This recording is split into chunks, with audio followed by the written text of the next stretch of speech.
तो बच्चों का ये डाउट आया था जो कि बेसिक इनइक्वालिटी का क्वेश्चन है।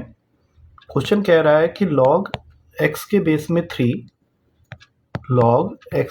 में 3 पूरे का whole square plus log x के बेस में 3 लेस देन 2, इसके लिए हमारे गिवन ऑप्शन में से क्या आंसर सही होगा।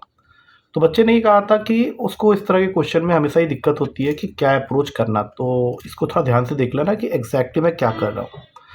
तो सबसे पहला काम क्या करना है कि तुम्हें log x के बेस में 3 को पुट कर देना है, पुट log x के बेस में 3 एज y, ताकि तुम्हारा ये log वाला चक्कर ही खत्म हो जाए। तो ये क्वेश्चन बन जाएगा y square plus Y less than 2, that means y square plus Y minus 2 less than 0, और फिर इसको एक क्वाड्रेटिक की तरह ही सॉल्व कर लो।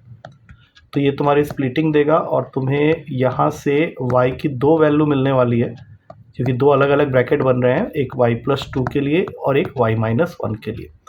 तो अगर मैं y प्लस 2 को इक्वल्स टू 0 कर दूँ तो y की वैल्यू आ जाती है -2, और अगर मैं y माइनस 1 को 0 के इक्वल कर दूँ तो y की वैल्यू आ जाती है 1। लेकिन y हमने माना हुआ है log x के बेस में 3 को, तो अगर मैं अपने ओरिजिनल वैल्यू से y को रिप्लेस करूं तो ये log x के बेस में 3 माइनस 2 के इक्वल होगा, और बेसिक कंसेप्ट के हिसाब से x की वैल्यू हो जाएगी 3 के पावर में -2, दैट इज़ 1/9। लेकिन अगर मैं 1 लेके चलूँ तो फिर यही log x के बेस में 3 मेरा 1 के इक्वल होगा और x की वैल्यू हो जाएगी 3। तो अब हमें ये देखना है कि किस ऑप्शन में ये दोनों आंसर्स हैं।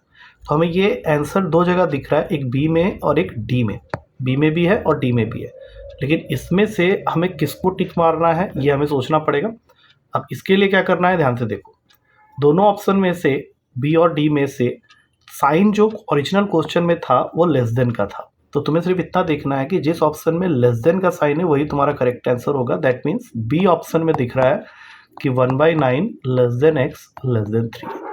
होने को डी ऑप्शन भी होता, लेकिन तब उसके लिए ओरिजिनल क्वेश्चन में लेस देन के साथ इक्वल्स टू का साइन का भी होना जरूरी था। तो फिलहाल इस क्वेश्चन का आंसर हो गया बी ऑप्शन।